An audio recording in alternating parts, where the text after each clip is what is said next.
Hello guys, this is your friend and we are back with a new fanfic. Which is What If Kaguya Kidnapped Naruto, Part 1. And if you enjoy this fanfic then please press the like button and subscribe to my channel for more fanfic like this. And now let's start the fanfic. Within an endless void stood a woman. The woman possessed a regal beauty, having long flowing white hair going past her feet, pale skin, her eyebrows cut low and round, a symbol of nobility, red lipstick, clear white eyes, a slit on the center of her forehead, wearing a high-collared hime kimono which has tomos running down the center and edges of the gown adorned with intricate gold and purple lines. The most noticeable feature were the two horns sprouting from her head. This woman is Kaguya Otsutsuki, the progenitor of Chakra, rabbit goddess and mother of the Sage of Six Paths. Currently Kaguya was watching as one of the fragments of her power, the Kyuubi no Kitsune, Katsumi she believed her name was, attacked the village Konohagakure, a village founded by the previous transmigrants of her grandsons Indra and Asura. Despite being sealed within the moon by her traitorous sons, Hagoromo and Hamura, she was still able to view the events happening in the elemental countries. It made Kaguya want to laugh at Hagoromo's face, the people he had so much faith in turning his precious ninshu into weapons of war, and sealing the tailed beasts away. But it also angered her that these lowly humans still have access to her chakra. It should never have been given to them, as the reason was for her clan to not find her and kill her for betraying a member when she only wanted to start fresh in peace. Are you watching, my foolish son, because I can sense your consciousness and chakra lingering, watching how these people use the power you gave them to lie, cheat, steal, and kill each other. Imprisoning your own creations. You could have lived long but chose to die as a lowly human. Kaguya thought to herself. Just then, Kaguya saw a blonde man and red-haired woman appear on the battlefield with three infant boys. From what Kaguya's seen, the man was Minato Namikaze, the Yondaime Hokage, and the woman was Kushina Uzumaki, the Red Death, while the three babies were their newborn sons Arashi, Menma and Naruto. So, that's Asura's newest transmigrant. Kaguya thought, focusing on baby Naruto. Kaguya watched as Minato summoned the Shinigami to seal Katsumi's yin and yang chakra within Arashi and Menma respectively, while sealing the soul inside Naruto, before surprisingly the Shinigami let the man live rather than take his soul. Now interested, Kaguya watched as the family returned to Konoha, where Minato announced his sons Arashi and Menma as heroes for containing the Kyuubi's chakra, everyone cheering for the newly titled twin princes of Konoha. It made Kaguya shake her head, and her sons wondered why she kept most of the humans imprisoned in the infinite Tsukuyomi. As the villagers celebrated their new heroes, the Namikaze family returned to the Hokage's office, meeting with Tsunade Senju, a member of the Senju clan, Asura's descendants, and Jiraiya of the Sannin, the latter of whom made Kaguya growl, glaring at the man. After being trapped within the moon, Kaguya eventually learned it was the Grand Toad Sage Gamamaru who told her sons of the humans she kept imprisoned in the infinite Tsukuyomi. Since then she's had a burning hatred for all toads and anyone who summons them, swearing once she was free that she'd hunt down and slaughter those worthless creatures and their summoners by taking their chakra one by one. Kaguya watched and listened as Jiraiya told the new parents of a prophecy he received from the toads, of a child who bring peace to the elemental countries, making Kaguya groan in resignation when they all instantly decided Menma or Arashi was the prophecy child. Yes, because interpreting a prophecy is always smart. Kaguya thought sarcastically before frowning, changing the view where she saw Naruto in a room alone. They basically forgot their third son, instead focusing on the other two.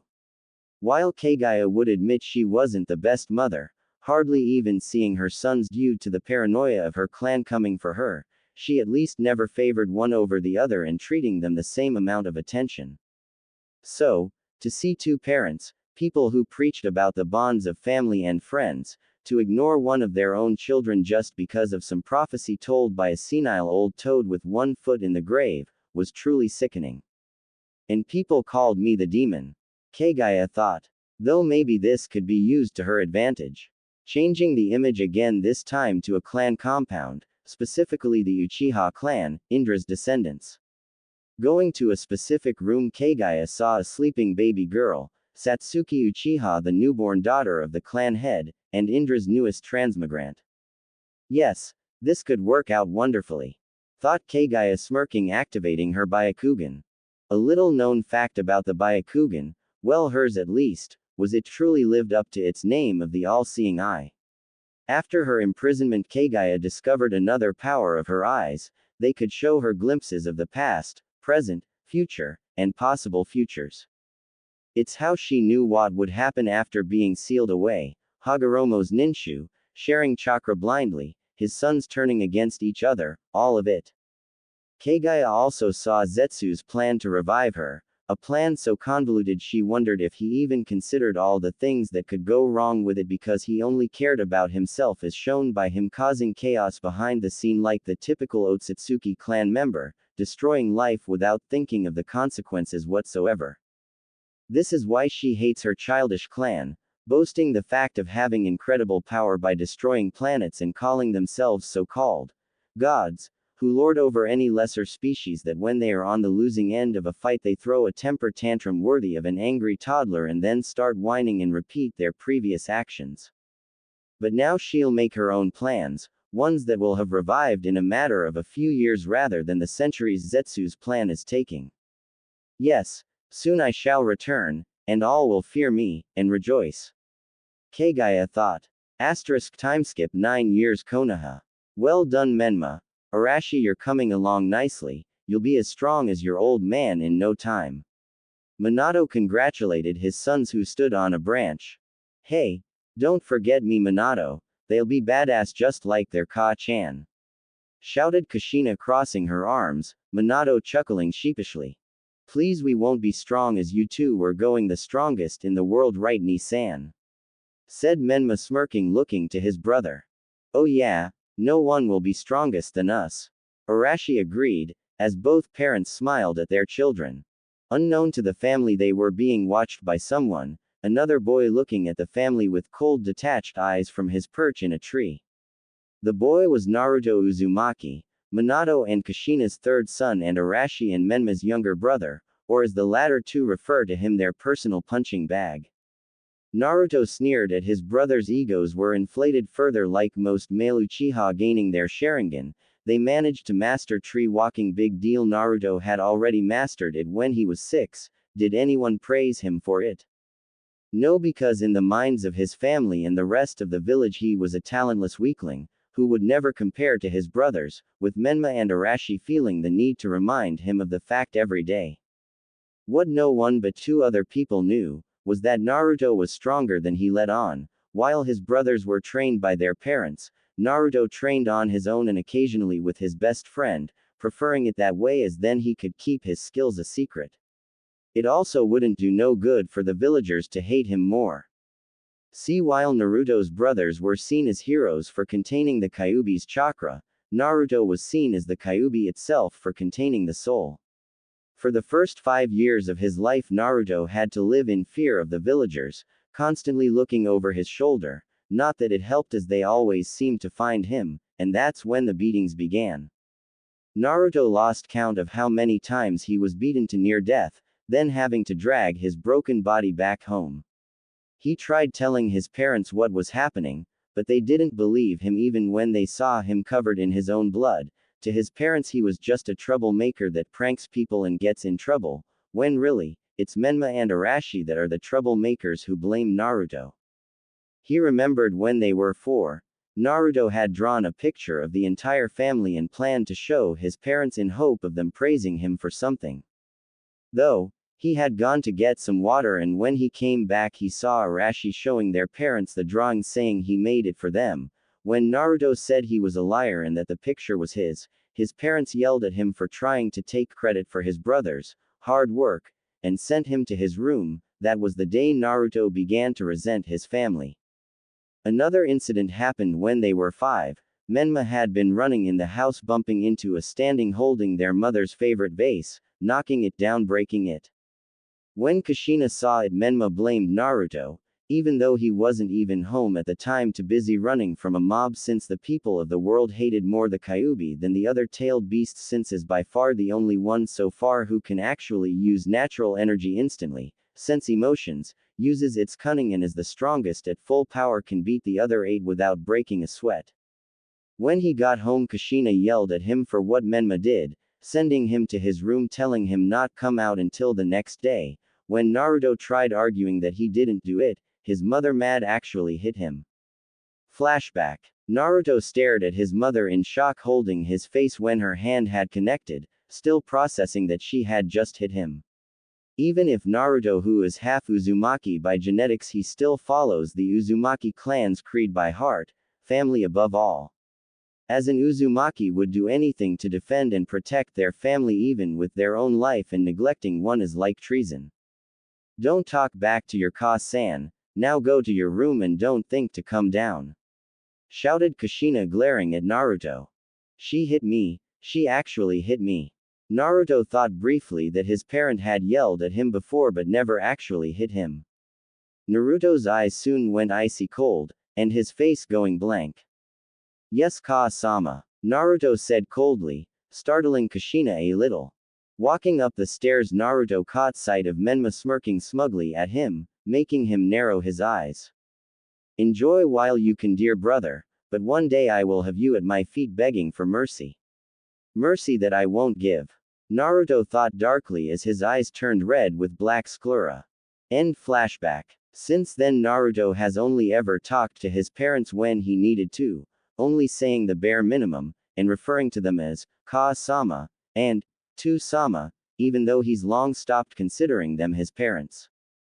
It was also after that Naruto began training on his own, refusing to even try asking his parents to train him as well. He had become colder to everyone, except 2 people, no longer caring about the villagers' opinion of him or earning his family's affection. It was another thing that set him apart from his brothers. While Arashi and Menma were loud and brash, preferring to be the center of attention, wearing bright clothes, Naruto was cold, aloof, and stayed in the shadows, wearing dark clothing. The 3 boys were also different in not just attitude but appearance. While Menma was a carbon copy of Minato with spiky blonde hair and blue eyes, Arashi had red hair like Kushina and lighter blue eyes. Naruto, on the other hand, had spiky black hair and dark blue eyes that bordered on black. His hair used to be blonde, but he dyes it black, wanting to distance himself from his family. The only thing the 3 had in common were their whisker marks. Suddenly Naruto heard footsteps approaching. Looking, Naruto smiled warmly at the person, a 6-year-old girl, with long crimson red hair tied in pigtails and bright purple eyes, wearing a white sundress. The girl looked a little before looking, spotting Naruto in the tree, smiling brightly. "Ni-san," the girl shouted. Jumping down from his perch, Naruto landed in front of the girl, who instantly wrapped her arms around him. "Hey there, Rumi-chan," Naruto said, rubbing the girl's head. This was Narumi Namikaze, Naruto's little sister, along with one of the 2 people he cares about. When Naruto had first learned he was going to have another sibling, he was angry, thinking he was once again going to be passed off. But when he first laid eyes on Narumi, this small tiny little thing, any anger he would have had for her faded away, and he swore that no matter what he would always be there for his precious Imouto. "Can we go play, Ni-san?" asked Narumi, tilting her head cutely, though Naruto smiled sadly. "Sorry, Rumi-chan, I have to go meet Satsuki soon," Naruto said, Narumi looking down sadly. Narumi then yelped, feeling Naruto poke her forehead, smiling at her. "Maybe next time, Narumi-chan," said Naruto, Narumi nodding before hugging Naruto again. "Happy birthday, Ni-san," Narumi said before running off. "Oh right, it's my birthday," Naruto thought. It was his, Arashi, and Menma's 10th birthday, meaning he had to get gone soon, as this night was always guaranteed that he'll be attacked by a mob, and he just didn't want to be around sheep kissing his brother's asses. Later, Naruto sat in a clearing behind the Hokage monument, looking up at the full moon. Soon he heard the bushes rustling. Looking, Naruto saw a girl his age coming out, brushing and stray leaves off.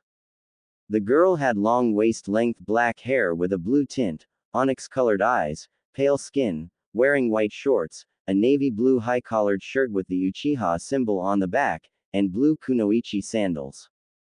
Satsuki-chan. Naruto greeted, giving a two-finger salute. "Oh, you're here already, sorry if I kept you waiting," said Satsuki, Naruto waving it off. "It's fine, I haven't been waiting that long," Naruto replied, a small smile as he looked at the girl. Satsuki Uchiha, Naruto's first and best friend. They had met each other 3 years ago, when she had caught him training alone. After that, they always trained with each other whenever they could, Satsuki even inviting him over to her home a few times. Her mother Makoto was a nice woman, always asking him how he was and even supervising his and Satsuki's training. Naruto would even say she was more of a mother to him than Kushina ever was. Her father Fugaku was fine, but Naruto sensed his emotions that included mostly disappointment and regret, even if he doesn't show it, while her brother Itachi was alright, if a tad creepy, along with Naruto not really trusting him considering he was in Anbu and reported to Minato. Though 2 years later, a tragedy struck, the entire Uchiha clan, besides Satsuki, was massacred by Itachi. Something was suspicious about the massacre, that how only one person could kill the majority of the clan even with their guard down on one night. Not even Itachi could have killed the police force that some were twice his age, and how could the Hokage and the elders would accept it when there were more peaceful options to avoid a coup? Even Danzo would have kidnapped the children to turn them into his emotionless root nins. After that, Satsuki shut out everyone, except Naruto, who refused to leave her side the entire time. Though she didn't show it, Satsuki was grateful for Naruto staying by her side. It also didn't help that everyone began treating her the same as Naruto's brothers, only she had it worst, being a girl, with several people trying to get control of her being the heiress of the Uchiha clan, and even some people on the council wanting to turn her into breeding stock to repopulate the Uchiha clan. She'd sooner go rogue than let that happen.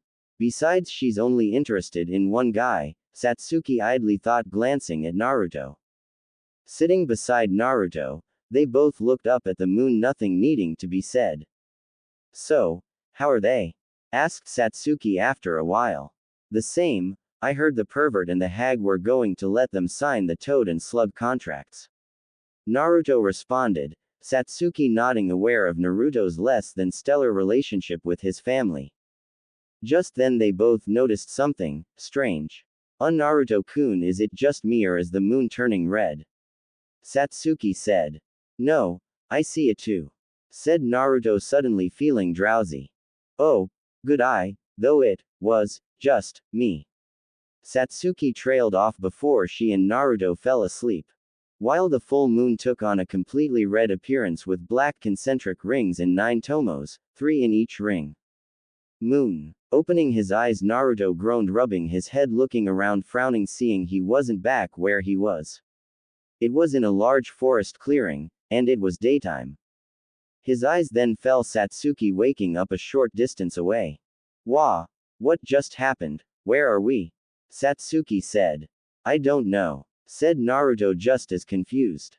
"I believe I can answer that," a female voice said, making Naruto and Satsuki whirl around to the source. They saw the person approaching them was Kaguya. "Who are you and where are we?" demanded Naruto, moving in front of Satsuki. "Well, that's rude making demands, but if you must know, I am Kaguya Otsutsuki. As to where you are, this is the moon. Or at least the inside of the moon, my prison," Kaguya said, getting skeptical looks from both children. "Okay, then why are we here?" Satsuki questioned, Kaguya walking around. "That would be my doing. You see, I've watched you both, Naruto Uzumaki and Satsuki Uchiha, from the moments of your birth. You both have faced many hardships, Naruto being neglected by your family in favor of your brothers who treat you as less than dirt, and you Satsuki, who has lost your entire family to your own brother and seen as nothing but a tool by people who seek to take advantage of you," Kaguya said, shocking both of them at how much she knew. "Well, if you know all that, but you still haven't told us why we're here," said Naruto. "To tell you that, I'd have to start at the beginning, from when I first arrived on this planet, began Kaguya. Kaguya then proceeded to tell Naruto and Satsuki everything that happened from when she first landed on the planet with Ashiki, betrayed him, devouring the Shinju fruit, her sons, merging with the Shinju, everything she witnessed from her prison, Indra and Asura's endless conflict and transmigrants, all the way up to the Kyuubi attack. When she finished, Naruto summed up both their thoughts. No offense, but your son is a dumbass. Naruto deadpanned. Who gives people power to basically do anything, and not expect them to use it to kill each other better? Hagoromo basically everyone weapons and told them not to kill each other with them. Naruto said. Kaguya smiled at that, not taking any offense, knowing it's true her sons were both naive in their thinking. None taken. I know my son was foolish to give humanity chakra, he thought it would help bring peace, when really he helped set the seeds of war. A path his sons, my grandsons, followed, that also brings me to why I wanted to speak with you both, and you see you two are the newest transmigrants of Asura and Indra. Kaguya revealed, surprising them both. You mean to tell us, we have your grandsons inside us? Satsuki said, not at all pleased to learn some guy's soul was inside her. Yes and no, since you only have their chakras, because if you were actually them you would have stopped fighting long ago. Responded Kaguya. Then how come we don't act like them? From what you've told us, all of Asura's transmigrants wanted to bring peace, while Indra's wanted rule, and they all hated each other. Naruto questioned. You can thank me for that. You see, while I am trapped here, I can still influence certain things, such as channeling small portions of my chakra into you both throughout your lives, suppressing both Indra and Asura. If I had not done this, you Naruto would have been a forgiving fool who forgave every bad thing done to you and obsessed with peace, while you Satsuki a revenge-driven person only caring about completing your own goals and gaining more power. Said Kaguya, both grimacing at the mental images conjured while looking at their dominant arms. Well, thanks for that, but you still haven't told us the reason you wanted to meet us. Said Naruto. I'm getting to that. You see, I have watched as my world has been torn apart all because of my son's foolish decisions, and I'm tired of it, and seeing my chakra used by those unworthy. What I want is for you both to join me, free me, and help reclaim all my chakra. In exchange, you both shall be allowed to keep your chakra. I will also awaken both Indra and Asura's dormant powers within you, along with removing any influence they could have over you both. In addition, I can make you two into pure-blooded Otsutsuki like me as well. Think about it, you both would finally be the ones with the power, and make those who mocked you or seek to use you pay in the worst way possible, taking away their power. Even gaining immortality as a bonus. Kaguya said. Both thought about it, Naruto picturing his family defeated at his feet, powerless without their chakra, crushing everyone in Konoha, while Satsuki imagined being even closer to finally killing Itachi and avenging her clan. Especially to never die under normal circumstances and to start fresh at the same time. Narumi gets to keep her chakra. Said Naruto, refusing to hurt his sister in any way. Done. Kaguya agreed. You'll evolve my Sharingan into the Mangekyo. Satsuki added, not willing to risk killing or seeing Naruto dying to awaken the Mangekyo, especially since it would have led her to blindness. Of course. Said Kaguya. And we will be equals in this, we won't be anyone's servants or underlings. Said Naruto. Yes. So, do we have an agreement? Kaguya said. Naruto and Satsuki looked at each other, nodding. Good. Now hold out your dominant arms. Said Kaguya. Doing so, Naruto held up his right while Satsuki held up her left. Grabbing both their hands, Naruto and Satsuki felt power surging through them, while also feeling something being erased, Asura and Indra. Then as quickly as it came, it stopped. I have awakened your powers. You Satsuki now have access to your Mangekyo Sharingan, despite that you already unlocked it, and like Indra you will not have to worry of going blind from overuse, and possess the 6 paths yin power. You Naruto will be able to access 6 paths Sage Mode, the wood-style Kekkei Genkai, and the 6 paths Yang power. Kaguya explained. Naruto and Satsuki awed at the new power they now have. What now? Asked Naruto, eager to test his new powers. Now we talk with your tenant Naruto.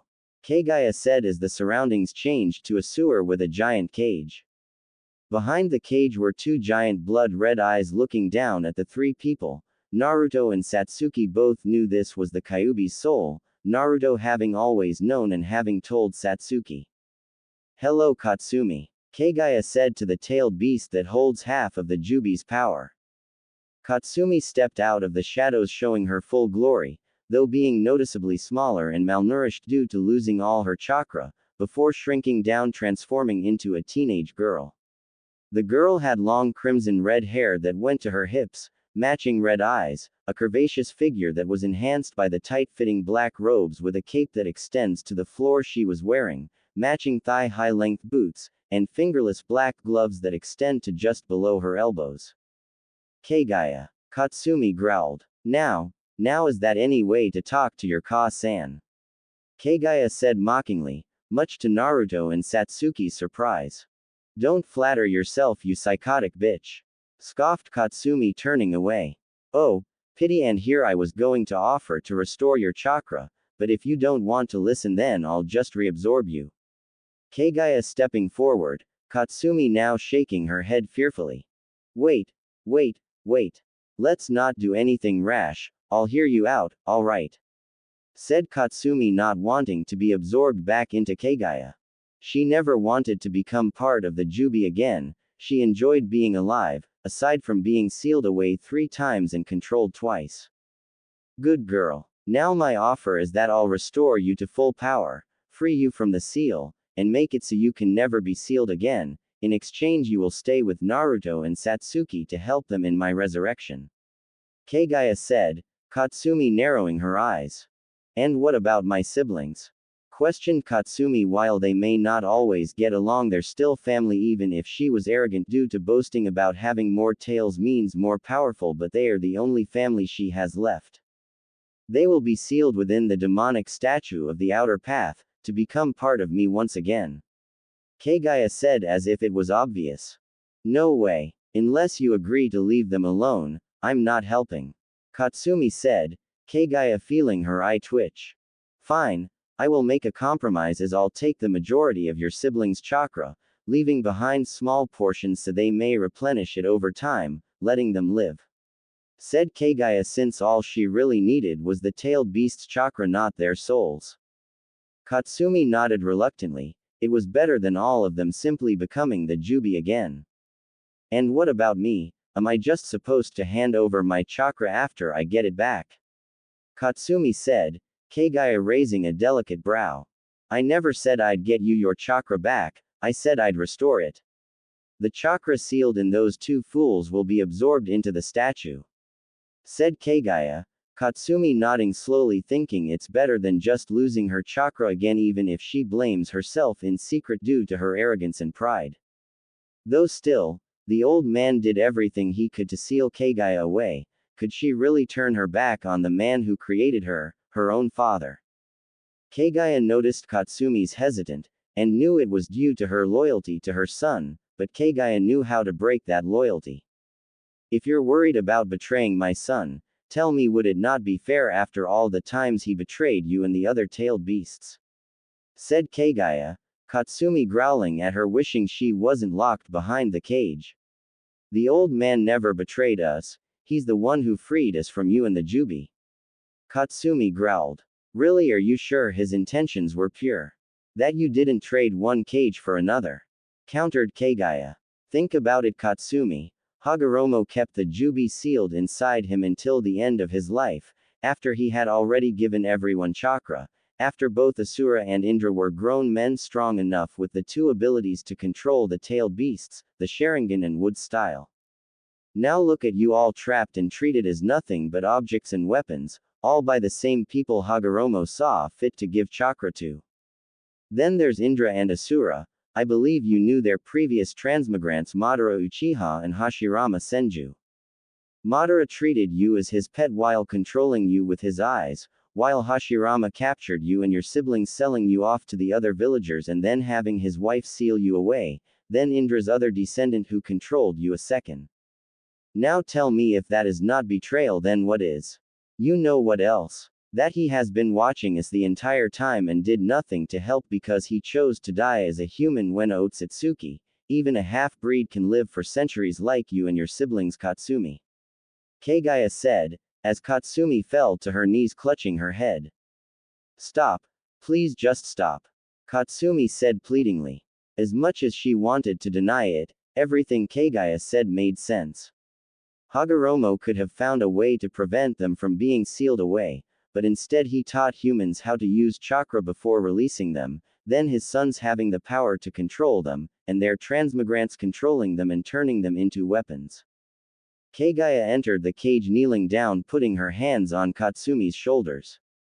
Join us, Katsumi, and none of the tailed beasts will ever have to fear being sealed away again or controlled. They will be free, no one will have chakra to use against you ever again. Said Kaguya. Katsumi nodded, looking. Yes, I'll help free you, Kaguya, though one more thing, the masked man who controlled me, I get to kill him. Said Katsumi. Get in line, sweetheart, if anyone's ripping that bastard apart it's going to be me. Said Naruto, reminding them of his and Satsuki's presence. Both of you, when the times come, will be able to take revenge on the masked fool. But for now, I will restore you to your full power, Katsumi. Kaguya said, channeling her chakra into Katsumi. Instantly Katsumi felt her power returning, making her grin viciously at being back to full power. While the seal keeping her locked away melted away. It's done, you're now free and all your chakra has been restored. Said Kaguya, standing up. So, what do we do now? Asked Satsuki, crossing her arms. Now, you return to your bodies and train in your new powers. Collect the tailed beast chakra, and it has to be willingly, just in case. Seal it within the demonic statue, then we will achieve our plan to stripping humans of chakra. Kaguya said, as Naruto and Satsuki began fading, showing they were returning to consciousness. Also, don't tell anyone about this meeting or your new powers to no one. Said Kaguya seriously, knowing the wrong people would eventually find out. Nodding, both Naruto and Satsuki faded away. While in the shadows, two pair of red eyes with black sclera watched Kaguya, but the minute she sensed it, disappeared into the shadows. Maybe staying inside Naruto is better than being inside the moon. Kaguya said, smirking. Real world. Opening his eyes, Naruto sat up, finding him and Satsuki back in the clearing. Was it just a dream? Naruto wondered. I wouldn't too sure about that. Said Satsuki, looking at her hand. Why is that? Questioned Naruto. In response, Satsuki showed him her left palm, where a black crescent moon was located, along with channeling chakra into her eyes, activating her Sharingan, which had 3 tomos, before it evolved into 3 intersecting ellipses.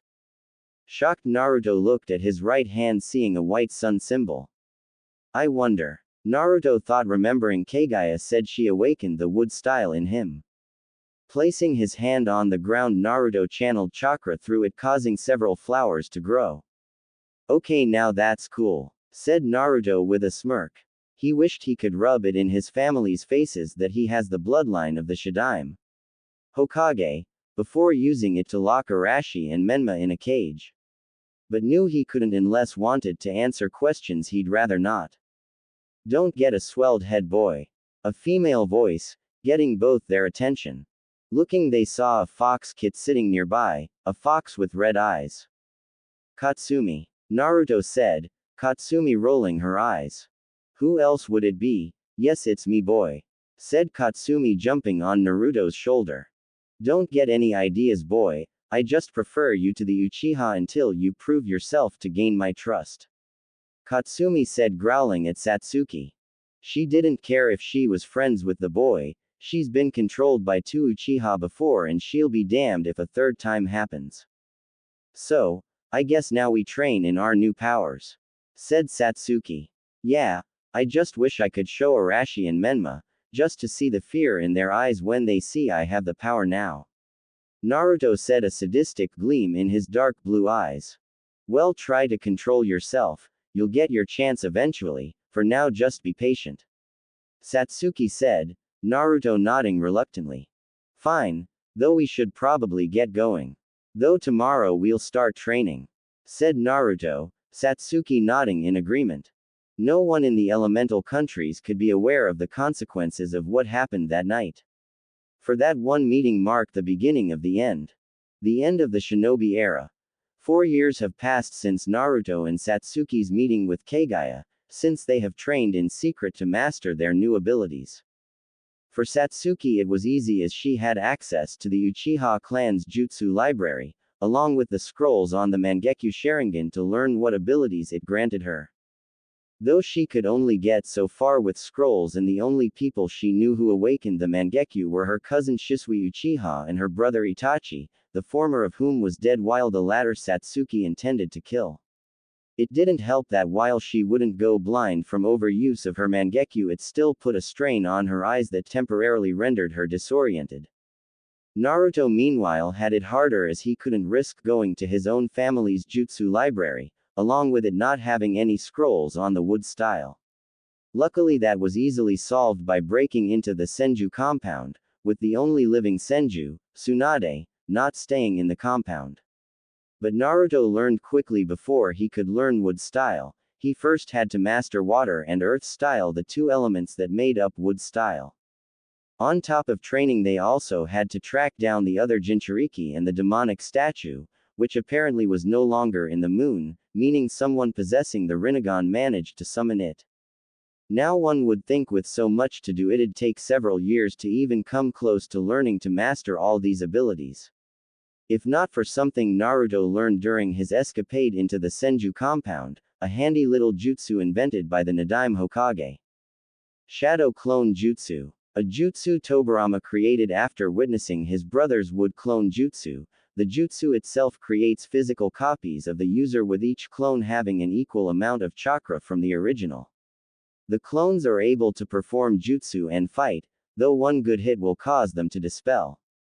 But what really had Naruto's attention was the Shadow Clone Jutsu's other ability: anything a clone learns, or experiences was transferred back to the original.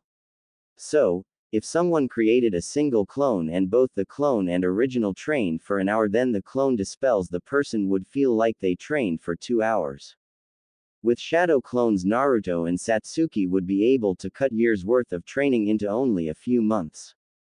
It took them a few hours before they could successfully perform the shadow clone jutsu, though while they could now create clones to assist in their training they soon learned there was a limit to how many they could create. Naruto, already possessing large chakra pools thanks to his Uzumaki heritage, and held Katsumi as he could create over 1,000 clones, combined with the power Kaguya gave him boosted that number to 2,500 clones. Satsuki on the other hand, while having larger than average chakra pools was only able to create 10 clones, while with the boost she got from Kaguya the amount went up to 50. So, every day Naruto and Satsuki both went to their training ground making as many shadow clones as possible and set them to work. For Naruto he had 500 clones work on taijutsu, another 500 worked on chakra control, another 500 worked on calligraphy and fuinjutsu, another 500 worked on awakening the six-path sage mode, 300 were assigned to begin mastering Naruto's 3 basic elements of water, earth, and wind, while the final 200 clones Naruto sent out into the elemental countries to locate the other Jinchuriki and the demonic statue. Satsuki meanwhile divides her clones in 5 groups of 10. The first group worked on increasing her chakra pools, the second worked on taijutsu, the third worked on refining the few jutsu she already knew, the fourth worked on mastering her 2 elements of fire and lightning, while the final 10 worked on mastering her Sharingan, as even though she has it fully unlocked didn't mean she knew how to use it. She knew Itachi had mastered the Sharingan to the point he could put someone in a genjutsu just by pointing at them. The real Naruto and Satsuki worked on increasing their strength, speed, and agility, as while the shadow clones transfer back everything they learn and experience that didn't include physical attributes. Once his clones had come far enough in Fuinjutsu, Naruto places gravity seals on both himself and Satsuki, both set at 5 times gravity, so that when they came off they'd get a major speed boost, while increasing the seals by times 1 whenever they started getting used to them. Naruto also made progress in his Six Paths Sage mode, being able to call on it, though he couldn't hold the cloak long as it put a strain on his body. While Satsuki made progress in Mangekyo abilities, having a special affinity for Amaterasu which she could shape and control in her own unique, blaze style, being able to shape the black flames in a variety of ways, whether as a shield, a weapon, usually a blade, or arrows, combining them with hers and Naruto's techniques. She could also summon Susanoo rib cage and an arm, but still had trouble fully manifesting it. Satsuki even managed to copy a jutsu from someone neither she nor Naruto particularly liked, Kakashi Hatake, Naruto because of being his father's student and Satsuki because the man shamelessly read smut in public and he had something that didn't belong. The jutsu she copied was one she very much enjoyed, the Chidori, an S-rank assassination jutsu that she has already made different variations for it. Even Naruto could learn the Chidori due to being a natural sensor and won't suffer from tunnel vision. Even Satsuki found out that she is also a sensor too. Though with Satsuki gaining her own signature jutsu with the Chidori, Naruto wanted one for himself and thus stole his father's Rasengan scroll, not only learning and mastering the Rasengan in a week but creating a stronger version he calls Spiraling Ring. He also added his wind affinity to the Rasengan, something Minato, Jiraiya, and Kakashi have never managed, thus creating his second original jutsu wind style, Rasenshuriken. Naruto even awoke his adamantine sealing chains during the time he saved Hinata from bullies from his torso and has also started to develop it to release from his limbs and to turn his own chakra into armor and weapons. Naruto himself particularly enjoyed showcasing his new strength during academy spars, brutally taking his opponents in sadistic glee. Given he's always been on the receiving end of the beatings, it was nice to be the beater for once. Especially when the parents of the children he brutalizes try seeking retribution only to be sent to the hospital. Satsuki had to intervene a few times before Naruto accidentally revealed too much about his skills.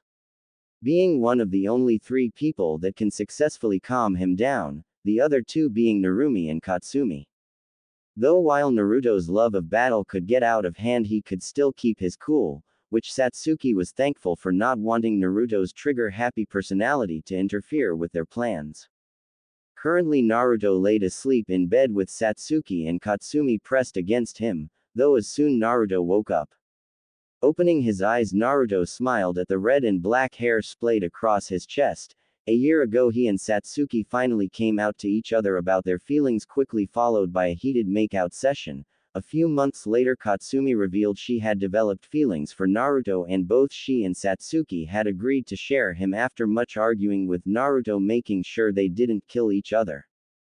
They've never gone farther than making out and some groping, wanting to wait until they're older before going any farther. Running his hands along their sides, eliciting S from both beauties, Naruto would love nothing more than to stay where he was, but knew he and Satsuki had to get up for the graduation exam at the academy. As Naruto was concentrating, he vanished from where he is, appearing beside the bed. That was another of his techniques, Shunpo, a technique allowing him to teleport short distances instantaneously. It was like the Hiraishin but didn't require a marker. Heading to the bathroom, Naruto took a quick shower before getting dressed. His attire consisted of a sleeveless dark gray gi, a long-sleeved black undershirt with a turtleneck, a red sash, black pants, and white boots. Physically he looked the same in that he lacks the whisker marks due to Katsumi being freed from the seal, only standing taller and more muscular. His hair still colored black, only looking darker ever since meeting Kaguya, spiked up more with a single lock of hair hanging over the right side of his face. Heading into the kitchen, Naruto began cooking breakfast, knowing Satsuki and Katsumi will be up soon. A year after meeting Kaguya, Naruto had moved in with Satsuki in her apartment, which was big enough for all 3 of them. Only Narumi knew Naruto lived there, occasionally visiting her brother there. It hadn't really surprised Naruto, his family hadn't even noticed his absence, having long since accepted that they'll always care about Menma and Arashi because they held Katsumi's chakra. Naruto still looked forward to the day he gets to tear the chakra out of them all and having them powerless at his feet. Soon Naruto heard both Satsuki and Katsumi waking up. just in time as he finished. Looking, Naruto smirked at what they were wearing, or lack thereof. Satsuki had thrown on a shirt 2 sizes too small as it strained against her DS, while showing her lacy black panties and smooth pale legs. Katsumi meanwhile hadn't bothered putting a shirt on, wearing only matching crimson lace underwear. Katsumi, seeing Naruto staring, smirked, leaning forward, pushing her S up. Like what you see, Naruto-kun, Katsumi purred. Very, replied Naruto, as Satsuki smiled, wrapping her arms around Naruto's neck, pecking him on the lips. Yes, well, just a few more years, then you'll get see what's underneath. Satsuki whispered in his ear. As much as I'd love to continue, we still have to get to the academy. Reminded Naruto. Satsuki groaned at the reminder. 4 years stuck in the academy, surrounded by fangirls who only cared about finding Prince Charming to save them, and boys that had fantasies of what being a shinobi. The worst part for Satsuki were the fanboys, though. She lost count of how many times she had to resist using Amaterasu on them. The two worst were Arashi and Menma, both believing she belonged to them. The only thing stopping her from killing them was that Naruto already called dibs on ending their lives, which he was finding more tempting each day he saw either of them go near Satsuki. Hey, you think I wanna be surrounded by annoying brats that think being a ninja means rescuing princesses and saving the world? I don't, but look at this way, after today we're one step closer to never seeing this village again. Said Naruto. Satsuki nodded before going to dressed. Her attire consisted of a dark gray jacket with violet lining and dark blue edging. Unzipped halfway to show a dark blue crop top, the coat has darker gray short sleeves, a thick collar that completely encircles her neck, and 2 long dark blue trimmed rectangular tails which are detachable. Form-fitting black pants. Around her hips and over the tails of her coat is a gray belt, which has 2 pieces of dark gray material trimmed in blue attached to it. The first covers from her left hip to the back of the belt and is folded over the belt, and the second is attached from the right hip and almost around to the other piece of material. Knee-high black boots with metal caps on the heel and toe, with the heel cap attaching to a violet strap across the front of her ankle, and a gold zipper on the upper half of the front of the boots. A single small buckled strap is on the upper outside of her boots, and a purple bandana tied around her left knee. A pair of black fingerless gloves with long dark blue cuffs reaching to mid-forearm complete the outfit. Her waist-length hair was done up in a ponytail with her bangs curving to the left side of her face. In short, Naruto could die happy knowing he's seen this vision of beauty. With that, all three ate breakfast before heading to the academy, Katsumi transforming into her fox form and jumping on Naruto's shoulder. When they arrived, they took their seats at the back of the class, blocking out the noisy students. It wasn't long until the door opened again, and walking in like they owned the place was none other than Menma and Arashi, both wearing matching arrogant smirks. Naruto shook his head when he saw they were wearing blindingly bright blue and neon orange jumpsuits. The only thing missing was bright flashing signs saying, "Here I am, please kill me," above their heads. I swear, how is Naruto-kun related to those idiots? Naruto and Satsuki both thought, though they were pulled from their thoughts when they heard what sounded like a stampede coming down the hall, making Satsuki groan. Soon the door was slammed open and 2 blurs, one pink and one blonde, burst into the room.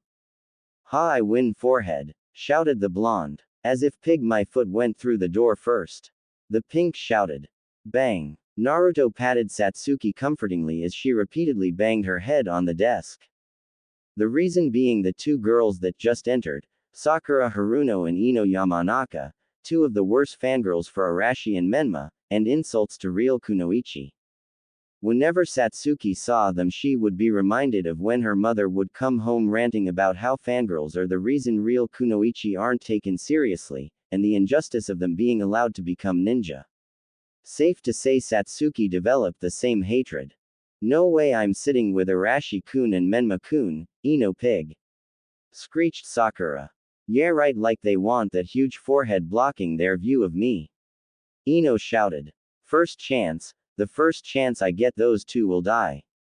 Satsuki thought, determination burning in her eyes to end the wretched fangirls. Eventually the sensei, Iruka Yumino, entered the classroom, with Naruto smirking dangerously. They used to have another teacher, Mizuki, shame that he had an unfortunate accident. Said accident being Naruto impaling him on a truth-seeking ball when he caught the Tem staring at Satsuki. Luckily, Naruto didn't have to worry about disposing of the body, as anything hit by the truth-seeking balls is reduced to ash. Alright, everyone, settle down, said Iruka, gaining a tick mark when no one listened. I said shut up, you little brats, Iruka shouted using his big head no jutsu. Instantly everyone quieted down, making Iruka nod. Alright, as you all know, the graduation exam is today. First is the written test, then the practical test where you'll show your mastery of the substitution, transformation, and clone jutsus. We will begin the written test now, said Iruka before passing out the tests. The test lasted an hour, with Naruto and Satsuki finishing at the same time, followed shortly by Sakura. Once the test was finished, Iruka collected the papers and started the practical test. When I call your name, come into the back room and demonstrate the 3 jutsu and receive your forehead protector if you pass. Shino Aburame, called Iruka, said boy going into the room, coming out shortly with a headband around his forehead. On it went Iruka, called students, some coming out with headbands, some not, looking down sadly at failing, a few even running out crying. Satsuki Uchiha, Iruka called. Good luck, said Naruto, smiling at her, which Satsuki returned. You too, Satsuki said, walking down the steps. Hope we're on the same team, Satsuki-chan, said Menma as he and Arashi leered at her figure, both sporting forehead protectors tied around their heads, sending shivers up her spine, and not the pleasurable ones Naruto gives her, the kind where she needs a shower. Naruto glared at his brothers, mentally counting to 1,000 to resist ripping their throat out, while Katsumi nuzzled his cheek to calm him down, Naruto nodding in thanks. Satsuki entered the room, seeing Iruka behind a table with multiple headbands and a clipboard in hand. Alright, Satsuki, perform the substitution, transformation, and finally create 3 clones, Iruka said. Crossing her arms, Satsuki wordlessly switched places with a chair and switched back. Next she transformed into her mother, Makoto Uchiha, in her kunoichi gear. Finally, she made a half-ram seal, creating 3 shadow clones. Iruka stared shock. Not only had she performed the substitution and transformation without hand seals, something not even Menma or Arashi could do, even trained by some of the strongest ninja in Konoha, but then demonstrated B-rank forbidden jutsu with ease. So, do I pass? Satsuki said rhetorically. Oh, why yes, of course, Satsuki, here's your headband, said Iruka, handing Satsuki a headband missing the sneer she gave it before tying it loosely around her neck. Naruto Uzumaki, Iruka called once Satsuki exited the room. Naruto walked past Satsuki to the room, hearing Arashi say something. Good luck, Otudo, sneered Arashi. Naruto ignored the comment, angering his brothers, hoping to get a rise from him, knowing neither could touch him. Entering the room, Iruka told Naruto the same thing as the others. Once again, Iruka was shocked when Naruto performed the substitution and transformation without seals before making 3 shadow clones. Could Naruto and Satsuki have trained together? Iruka wondered, handing Naruto a headband that he tied around his left arm. Later, Naruto and Satsuki walked out of the academy after all the students had been tested. Moving there through the crowd of parents, either congratulating the children who passed or comforting the ones who failed. Though Naruto stopped short of the gate when he saw his parents congratulating Menma and Arashi for graduating. While Naruto no longer cares for earning the Namikaze family or the rest of their ilk's affection, he supposed now he just found them pathetic. Pathetic in that they're so focused on fulfilling some half-baked prophecy spoken by a senile toad about some miracle child that'd bring peace to the world. Hey, are you alright? Asked Satsuki, shaking him a little. Yeah, just contemplating how delusional they all are, Naruto replied. Suddenly Naruto was tackled by a red blur, nearly knocking him down. Ni-san, you passed. I knew you would, I just knew it. Cheered Narumi, as Naruto smiled, patting his sister's back. Of course, I passed. Did you expect anything less? Naruto said. What about me, Narumi-chan? I passed too, said Satsuki, as Narumi let go of Naruto and hugged Satsuki. I knew you'd pass to Satsuki, nay. Narumi said, looking up, grinning widely, which Satsuki returned. When Satsuki had first met the little girl, she already knew she was hooked. Narumi was a breath of fresh air in a rather grim life. It helped that she now knew Naruto was good with children.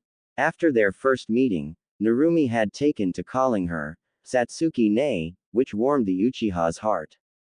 Ni-san, now that you and Satsuki ne are ninja, does that mean you're going to be going on missions now? Asked Narumi as the 10-year-old jumped on Naruto's back, arms wrapped around his neck, Katsumi jumping on Naruto's head. Yep, but only after we're assigned a team, then we'll be going on missions. Answered Naruto. That means I won't get to see you as much anymore. Narumi muttered sadly. You know, Narumi, me and Naruto were going to go out and celebrate graduating. Would you like to come? Satsuki offered, making Narumi's face light up and nod rapidly. With that, the four, including Katsumi still in disguise, left the academy. Next day asterisk. And back here again. Naruto thought, tapping on the desk, his eyes closed, while Satsuki leaned back bored. While they've both graduated, they now had to be put on a team with a third member under a Jonin instructor, which sadly mean they had to endure the academy for one last day. Katsumi had chosen to stay home rather than join them. Iruka had already showed up and begun listing off the different teams. Now both were just waiting to see what team they were on. Team 7, Menma Namikaze, Arashi Namikaze, and Sakura Haruno under Kakashi Hatake. Said Iruka. Yeah, true love conquers all. In your face, Ino pig. Shrieked Sakura, much to Naruto and Satsuki annoyance. Don't. Naruto whispered to Satsuki without opening his eyes. One word, that's all it'd take, and I'd have ended that howler monkey. Hissed Satsuki, her Mangekyo Sharingan already activated, ready to unleash black flames on the fangirl. As much as I'd love to see that, you do realize we'd be forced to make a quick escape for murder. So, just hold yourself back, and when the chance presents itself, you can incinerate as many fangirls as you want. Said Naruto, Satsuki smiling sadistically at the thought. Team 13, Naruto Uzumaki, and Satsuki Uchiha under Kushina Uzumaki. Said Iruka. Naruto's eyes snap open. What? Growled Naruto, not expecting this. While he likes being on a team with Satsuki, his mother being his instructor though wasn't something he could tolerate. Now your senseis will be here soon, so for now relax and wait. And once congratulations on becoming ninja of Konoha. Said Iruka, leaving the classroom. It didn't take long before Kushina walked in with two other Jonin instructors. Team 8 with me, said the red-eyed woman. Team 10 with me, the man said. Team 13 meet me at training ground 13. Kushina said before shining away. Naruto and Satsuki followed in a Shunpo and a lightning Shunshin respectively, surprising Kushina that they knew how to teleport. Naruto, I didn't know you could use Shunshin. Said Kushina, looking at her son. Yeah, there's a lot about me you don't know. Naruto said with more bite than intended, making Kushina flinch a little. Anyway, let's start off by introducing each, your likes, dislikes, and hobbies. I'll start. My likes are ramen, pranking, training, and my family. Naruto scoffed at that. My dislikes are traitors, a certain masked tem, and boring people. My hobbies include training, pranking, and spending time with my family. Alright Naruto, you go next. Said Kushina.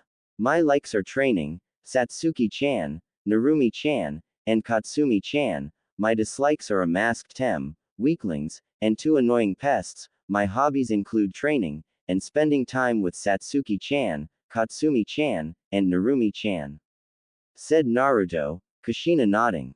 Okay Satsuki, you next. Kushina said. My likes are the same as Naruto-kun's. My dislikes are a certain man, loudmouth losers, the color orange, and weaklings. My hobbies are training. Said Satsuki. Alright, Now then, usually this is the part where I'd say you aren't really genin and you'd have to pass a secret test, and blah, blah, blah. That all sounds rather boring, so instead, congratulations, we're officially Team 13.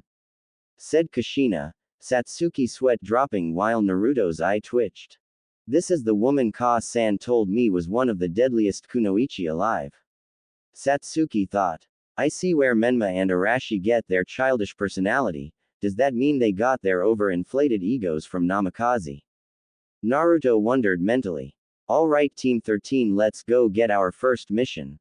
Said Kushina, snapping them from their thoughts as all three walked to the Hokage's office.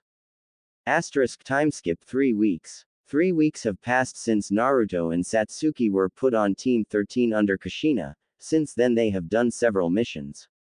One thing both could be thankful of with Kushina as their sensei is that she absolutely refused to do D-rank missions, or as they call them, chores people are too lazy to do themselves. Seriously, they're ninja, trained to kill, not babysit children or walk dogs. So, they mostly did C-rank missions, usually escort or eliminating bandits, and when they weren't doing missions they had to train or spar with Kushina. Neither Naruto nor Satsuki enjoyed training with Kushina as it meant they had hold back from their full power, as to not reveal what they could really do. Currently they were heading to the Hokage's office to get another mission. After knocking, they entered seeing Minato with piles of paperwork on his desk. Ready for another mission, Minato-kun, said Kushina. Ah, Team 13, I was just about to call you anyway.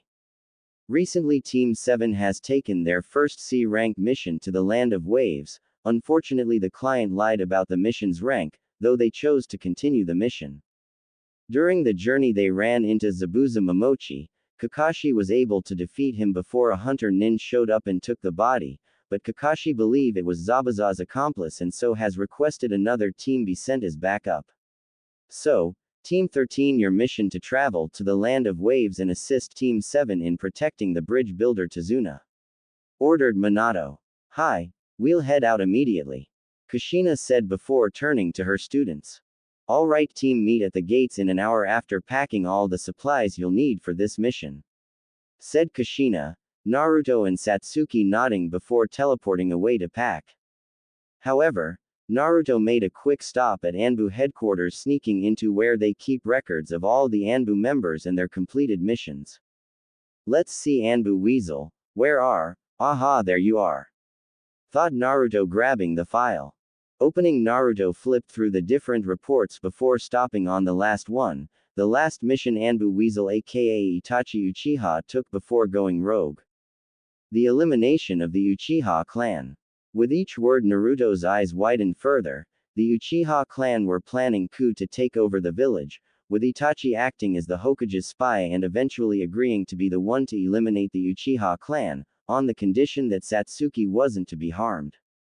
Itachi sacrificed everything to prevent Konoha from being plunged into a civil war, one that would very likely lead to the Fourth Shinobi War, and to protect his little sister.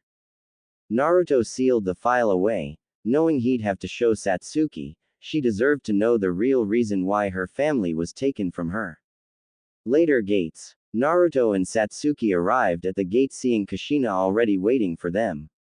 Alright team, let's move out, said Kushina. Instantly all three took off running towards Wave Country, Naruto and Satsuki sharing a look, nodding, knowing now was the perfect chance to enact their plan. Naruto and Satsuki looked around the Land of Waves, seeing the disrepair the town was in, with several people being on the streets. It's sad, isn't it? Seeing these people suffering like this because some tyrant. Kushina stated, Satsuki humming in thought with her arms crossed behind her back while Naruto remained silent. After a while, they arrived at the bridge builder Tazuna's house where Team 7 should be. Knocking on the door, the three waited a few moments before it was opened. A middle-aged woman. Yes, the woman asked. Hi, we're the backup team sent to assist Team 7. Kushina introduced, the woman gaining a look of realization. Oh, right, Kakashi did mention another team would be showing up. Please come in, I'm Tsunami, Tazuna's daughter. Tsunami said, stepping aside to let them. I'm Kushina Uzumaki, These are my students Satsuki Uchiha and my son Naruto Uzumaki," said Kushina, Naruto scoffing when she called him her son. "Let's get this over with," Naruto muttered, brushing past both Kushina and Tsunami. Entering the living room, Naruto saw Menma, Arashi, Sakura, and Kakashi sitting around. "Oh, how the mighty have fallen," Naruto commented, seeing the crutches next to Kakashi and Menma and Arashi looking a little worse for wear. His comment had their attention turned to him, his brothers and Sakura glaring at him, while Kakashi merely glanced at him before going back to his book. "What are you doing here, loser?" demanded Menma, as Kushina and Satsuki entered. "We're the team sent to assist you, Sochi," said Kushina, the two scoffing and sneering at Naruto. "Well, you'll be able to help Ka-san, but the loser will just get in the way. And don't worry, Tasuki-chan, we'll protect you," Arashi said shamelessly, looking Satsuki up and down. Naruto bristled at them, blatantly eyeing his girlfriend. While he could care less about what they think of him, that didn't stop Naruto's anger at being looked down on by this pathetic weaklings that will only depend on Katsumi's old chakra. And yet you are the ones that needed another team to back you up. So much for the sons of the great Yondaime, guess all that training amount to nothing. Naruto taunted, Menma and Arashi's faces turning red at the insult. "Naruto, stop antagonizing your brothers this instant," Kushina scolded. Glaring at her from the corner of his eye, Naruto turned on his heel and left the house, a worried Satsuki going after him, knowing nothing good would happen of Naruto going off on his own. Satsuki found Naruto in the forest, knocking trees down, throwing them into the air and destroying them. Throwing another one into the air, Naruto's hand was surrounded by purple chakra surrounded his right hand before a purple blade made of pure chakra shot out of his hand and impaled the tree, slicing through it. Though just as quickly the blade vanished and Naruto fell to his knees, gripping his now burned and shaking hand. "You idiot," Satsuki said, running over to him. "What were you thinking? You know you can't handle creating an energy blade like that as you are now," Satsuki admonished. "I was thinking I've had to restrain myself for 4 years from just tearing those worthless insects apart," Naruto snarled with a murderous glare, one that actually made Satsuki flinch. She knew Naruto held nothing but hatred for his brothers. It was different than her hatred for Itachi. She once loved and looked up to Itachi, then he murdered their parents, particularly their mother Makoto, and massacred their clan, and any love or respect she had for her brother turned into a burning hatred and need for revenge. But for Naruto, he had always been second to his brothers and treated as a punching bag by them. There was never any sibling love between the three, only pure hatred. Satsuki wouldn't admit out loud, but she had always been terrified of what Naruto would become if his hatred consumed him with no one around to keep him in check. "I don't think anyone would be able to stop him," Satsuki thought grimly. Looking at his hand, Naruto saw it was fully healed, but a few tremors still went through it. Clenching his fist, Naruto breathed deeply, willing it to stop. "I'm good now," said Naruto, standing, but Satsuki stopped him and grabbed his hand. "No, let me see," Satsuki said. "I said I'm fine." Naruto was cut off when Satsuki looked at him warningly. "You're lucky you can even still feel your hand. You know it's dangerous when you use the advanced version of the God Split Cut," Satsuki said as her hands gained a soft green glow. The God Split Cut is another of Naruto's original techniques, one that was pure shape transformation. The idea was to coat his hand in a field of chakra to act as a powerful blade. It took months for Naruto to get it down, and when he did, it was sharp enough to slice clean through a boulder. He even taught it to Satsuki to see if she could make her own improvements. But Naruto didn't stop there, wanting to create more powerful versions. So far he's only been able to create a blade of pure energy that was more powerful than the God Split Cut and used to keep his opponents at more of distance. He called it Violent Fierce God Slicer. Of course, whenever Naruto tries using it, he damages his hand and runs the risk of permanently damaging the nerves in his hand, only able to use it safely when using the aura he creates with his Six Paths Sage mode. His body just can't handle the power, so Satsuki made him swear to use it as a last resort, at least until he can find a way to use without damaging his hand. Satsuki soon finished healing his hand. She had learned basic medical ninjutsu knowing it'd be good for one of them to learn it. There, luckily it wasn't anything permanent, Satsuki said. Naruto didn't say anything, merely looking at Satsuki intensely. Looking up, Satsuki locked eyes with Naruto. For several moments, both of them just looked at each other. After a few moments, Naruto raised his hand, grabbing a strand of Satsuki's hair that fell in front of her face and brushed it behind her ear. Satsuki said, a faint blush not used to Naruto doing anything like that. Before we left Konoha, I found something that you should know about, said Naruto suddenly while pulling out the file he took. Looking at the file, Satsuki felt a sense of dread wash over her when she saw it was Anbu Weasel's, her brother's Anbu name, mission file. Turning back to Naruto, Satsuki's feeling of dread wasn't helped when she saw his expression. Timeskip 5 days. Naruto blitzed past several thugs with his God Split Cut activated. Turning to them, Naruto smirked cruelly when blood exploded out of their chests before falling over dead. All around Naruto were dozens of bodies, all with similar injuries. These were Gado's hired help, all of whom Naruto has taken care of while Satsuki went to deal with Zabuza, his accomplice, Gado, and anyone else that got in her way. After Satsuki had read the file Naruto gave her, she had turned scarily calm, Naruto having expected her to get angry or sad learning the truth of her family's massacre. Instead, she just became calm, not reacting to anything that happened around her. Until that little brat had to open his big mouth, thought Naruto with frown. Flashback. Everyone was gathered at the table in Tezuna's house, after taking turns guarding Tezuna and the bridge and his family. Menma and Arashi were talking animatedly with their mother, Sakura was fawning over the former two, Kakashi was reading his smut while somehow eating without removing his mask, and Naruto and Satsuki simply ate silently. Why do you bother? Inari asked, looking at the ninja. Said Kakashi, glancing up from his book. Why do you bother? You can't beat Gado, no one can. You all come here act like you know anything about suffering, but you don't. You all live cushy and comfortable lives in your village, none of you know anything about suffering. So why don't you all just leave before you die? Inari shouted. Suddenly, before anyone could react or say anything, Satsuki suddenly had Inari by his throat, slamming him against the wall. She glared at him with her Mangekyo Sharingan blazing in her eyes. Little brats like you should learn to keep their mouths shut. Genjutsu. Endless nightmare, Satsuki said, casting the genjutsu. Not even a second later, the boy screamed in agony before slumping unconscious. Dropping the boy carelessly, Satsuki turned her glare to Tsunami and Tezuna, freezing them in place. Learn to teach your brat to keep his mouth shut, otherwise I'll do worse than simply trap him in a nightmare world. Satsuki said, vanishing in a flash of lightning before anyone could say anything. End flashback.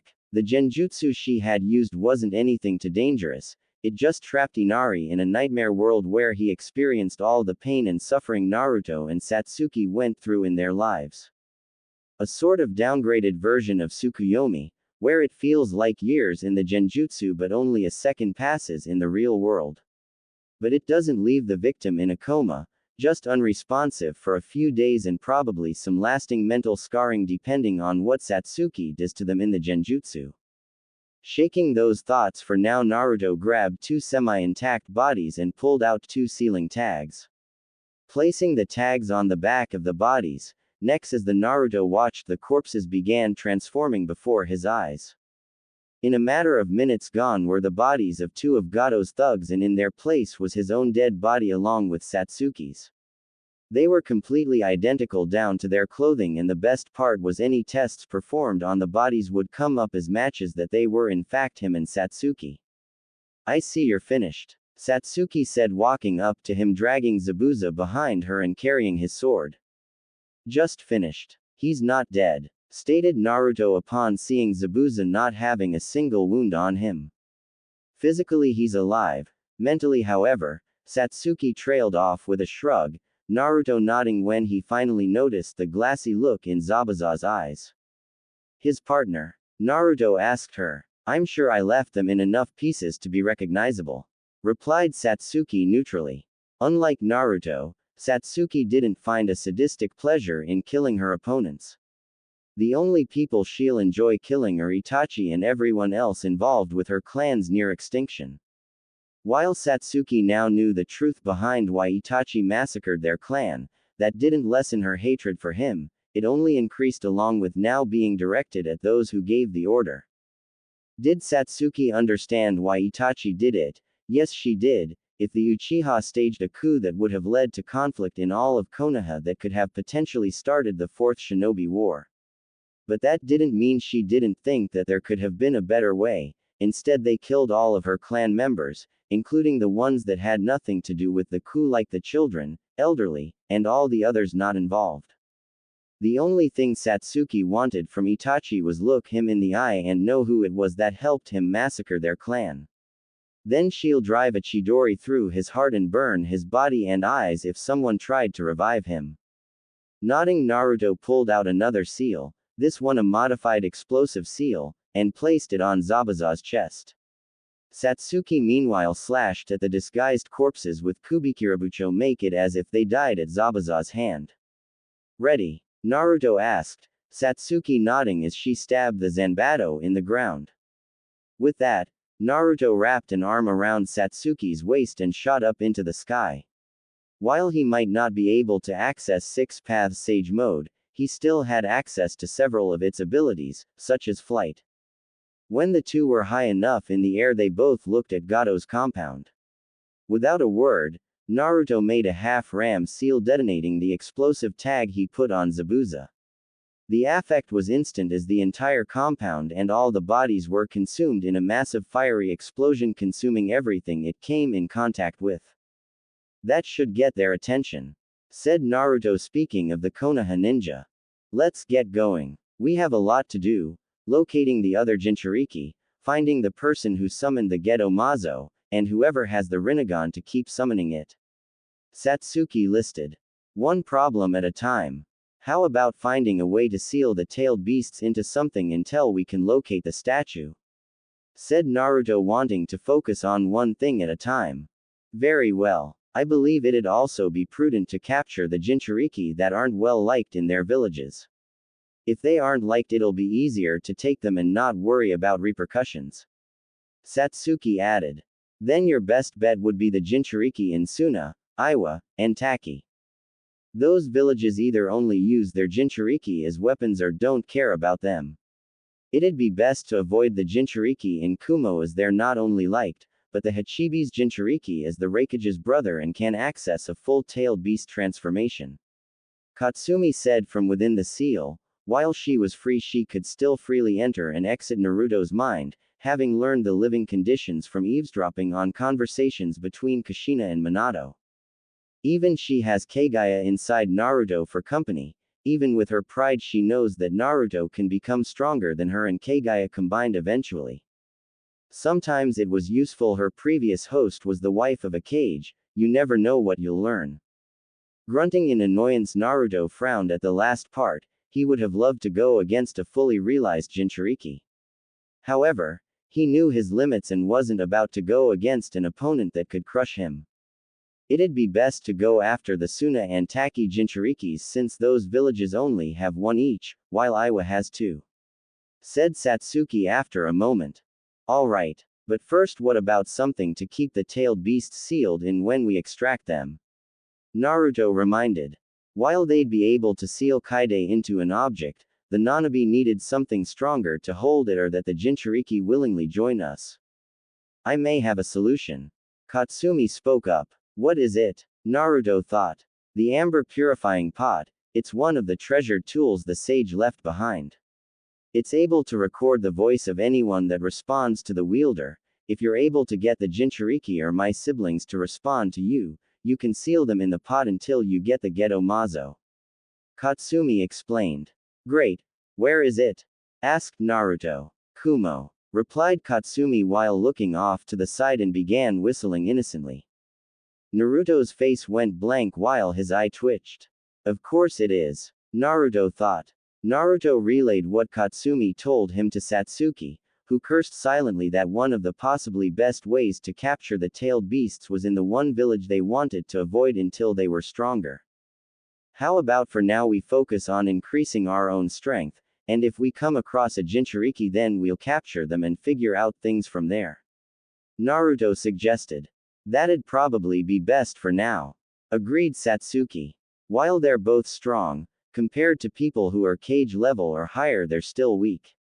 Naruto could only hold his six paths sage mode for a few moments before he had to release it. He still needed to practice more mastering wood style before it was strong enough to restrain a tailed beast, not to mention he's still working on a few jutsu he want improve on, namely adding his other elements to his Rasenshuriken and chakra chains, and a more powerful version of spiraling ring. Satsuki meanwhile needed more practice with her Mangekyo as while she didn't need to worry about going blind, they still put a strain on her eyes. She could only really use Amaterasu effortlessly being able to summon, extinguish, and manipulate the black flames. But, Susanoo was still difficult to summon fully, so far she's only to summon the basic upper skeleton. If she wanted any hope of facing larger opponents she'd need to work on creating a full-body Susanoo but to also make it move and react faster as a full-body Susanoo is powerful but lacks the speed and once she completes it she can use it without the Mangekyo. She's also working on different for her Chidori, even working on a way to using natural lightning. They both realized they had a lot of work to do. Timeskip 4 days Konoha.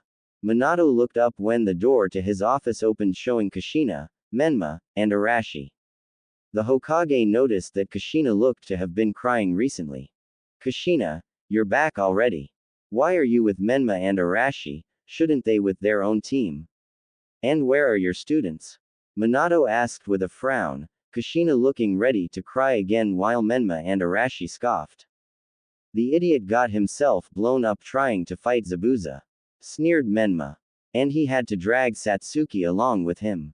Arashi said with a scowl that the loser got Satsuki killed. What? Said a quiet voice getting the four's attention. Looking they saw Narumi standing in the doorway. Naruto ni and saw Satsuki ne, are dead. Narumi said looking at her Ka-san pleadingly that it wasn't true. Unfortunately her other brothers to take hope from her. That's right brat. The loser finally did us all the favor and got himself killed. Arashi said cruelly. Yeah, now we don't have to put up with that waste of space anymore. Added Menma neither of the two caring if they hurt their sister with their words as both boys didn't like their sister for taking away attention that should rightfully be theirs. Narumi felt tears gather in her eyes at every word her mean brother said. Naruto and Satsuki were dead, gone, she'd never be able to see them again. Menma and Arashi continuing to mock Naruto didn't help, as Narumi covered her ears trying to block them out but it was no use, as she couldn't block out what she just heard. Menma and Arashi's taunting of Naruto was suddenly cut off when Narumi let loose a loud piercing scream, while dozens of golden chains shot out of her back. The chains instantly shot out towards a shocked Menma and Arashi, and impaled into their arms, legs, sides, and every other non-lethal area of their bodies, while two chains stabbed both boys right between their legs cutting away what made them both male. Both boys screamed in agony at being impaled by the chains and at the loss of their manhoods, though their screams were cut off when more chains wrapped around their throats strangling them. Meanwhile Minato and Kushina snapped out of their shock seeing their daughter activate her adamantine sealing chains and prepared to stop but soon found themselves restrained by the chains as well, though thankfully not impaling them like with Menma and Arashi. They couldn't escape as their chakra was quickly suppressed and they knew it was hopeless to try breaking the chains that are strong enough to hold the Kyuubi. Shut up, shut up, shut up, shut up. Narumi screamed glaring at them all through tear-filled eyes. This is your fault, Narumi said to her parents. If you had just trained Ni-san then he wouldn't be gone. But you didn't, you only cared about them, said Narumi venomously towards Menma and Arashi who both started turning blue from lack of air. All because of some stupid prophecy by some stupid old toad that smokes all the time. Narumi said, remembering Naruto telling her the reason why their parents focused so much on Menma and Arashi. And now he's gone. My brother's gone and it's all your fault. Screamed Narumi, her chains lashing out wildly. Narumi sweetie, just calm do. Minato started only to be cut off. No. You aren't my parents anymore and they were never my brothers. I only have one brother and a sister, and they're gone because of you. I hate you. Narumi shouted, running out of the office, her chains releasing the Namikaze family. Menma and Arashi hit the ground unconscious from lack of air and blood loss from their injuries. Minato quickly went to check on his sons and get them to the hospital. Kushina meanwhile curled up into herself crying, as not only she lost a son she's neglected, but also her only daughter. And it was all her fault. With Narumi. As she left the office, she went into the forest of death to calm herself down as she was crying to herself. How dare they, her former brothers, not care about Naruto and Satsuki being dead? She asked herself after showing her family what she can actually do. Hey, what is a girl like you doing in this forest at night? Anko asked Narumi. Just trying to cool off. Narumi answered her. Why? Anko asked her. As Narumi explained to Anko about Naruto and Satsuki's deaths and that she disowned her family. Even the physical abuses they did to him just for having the Kyuubi's soul inside him. Her brothers, saying that they were grateful that Naruto died but angry that Satsuki did. This made Anko very angry that she unknowingly changed into her level 2 curse seal mode, which scared Narumi a bit until she saw her scaly hands, and suppressed it until she became normal again. Calm yourself, Anko. Don't give in, she said to herself as she saw Narumi crying that her family would do that, and she knows the Uzumaki creed of family above all as she falls to the ground in sadness. There, Narumi. Anko said, trying to comfort Narumi despite not having experience with children due to being Orochimaru's former apprentice. She picks up Narumi, who fell asleep, and carry her to her home to rest. Next day morning, Narumi woke up on an unfamiliar bed and smelled breakfast that Anko was cooking. Finally, you woke up since you were crying in your sleep. Anko said as she gave Narumi a plate for breakfast as she ate it. Sorry for the trouble and thanks for letting me sleep here. Narumi told her. It's no problem at all, brat. Anko told her as Narumi kept eating. When you finish eating, I'll walk you to the academy, okay? Anko said, which Narumi nodded. Luckily, she had her personal belongings in a storage seal just in case. The academy. Anko drops off Narumi and waved goodbye to her. As she composes herself as she enters the classroom and sits next to Alexis, the granddaughter of Hiruzen Sarutobi, the former third Hokage, as her grandfather has been training her to become the Sarutobi clan head, as her former goal was to become Hokage, but Hiruzen gave her a very brutal speech of what it means to actually be Hokage and even learned that she has scorched style. Hey Narumi. Alexis greets her friend along with Akiza and tea. Oh hey Alexis. Narumi told her. As she looks towards the door, she saw Menma, Arashi and Sakura with Kakashi going to the Hokage's office for another mission. She scoffed until Kushina saw Narumi. Narumi, where were you? We were looking all over for you. Kushina said to her worryingly. I was at a friend's house. She blankly stated, annoyed by her mere presence. Come on Narumi, we're having sushi, you favorite food. Kushina said to her daughter. No. She stared blankly again at Kushina. What?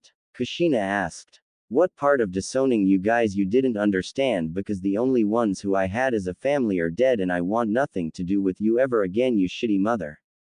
Narumi shouted at Kushina, whose hair was standing like 9 tails menacingly. How dare you say I am a shitty mother? Kushina yelled until Narumi used her sealing chains on her to suppress her chakra. Of course you are. What kind of mother would hit her child for something he never did while his other brother gets away scot-free? What kind of mother would neglect their other child for a prophecy that was told by a pervert whose fan reads porn in front of children? You are a disgrace to the Uzumaki clan. Don't you remember the creed, Kushina?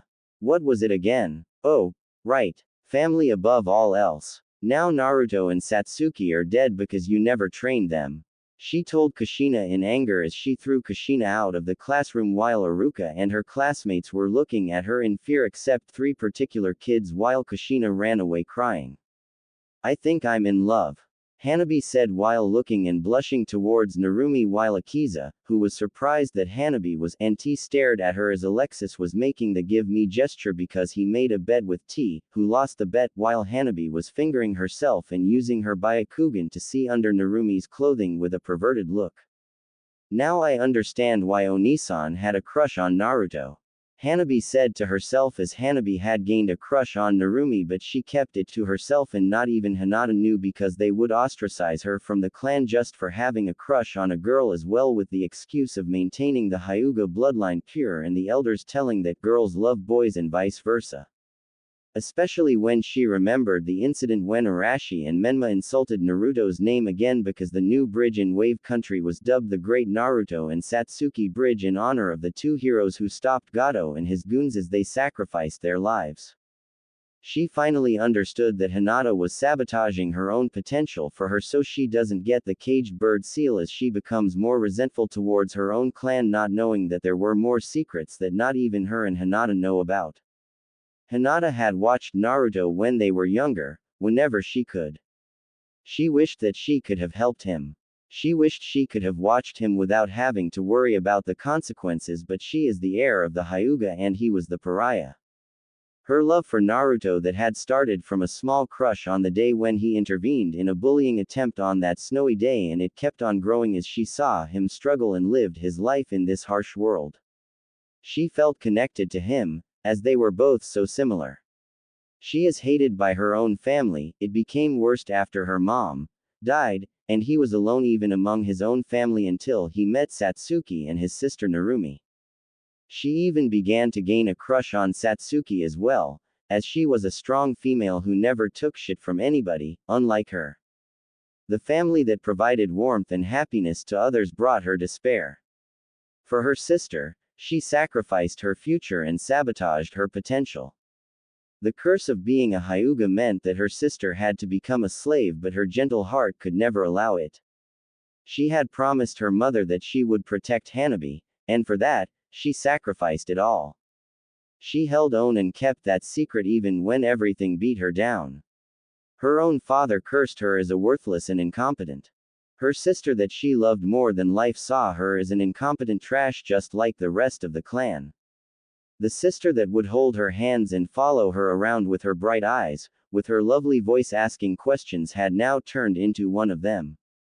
Seeing Naruto fight on and suffer, her love and her despair whispered words that had her question everything.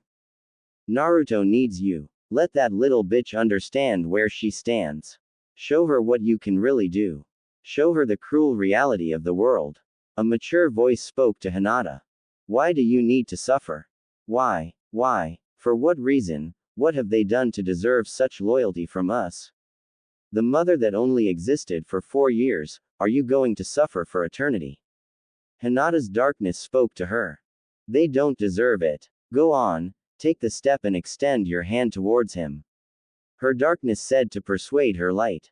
He will be ours. He has no one. He cannot deny us. Show him the world, show him the way and he will brighten our world. Her darkness continued.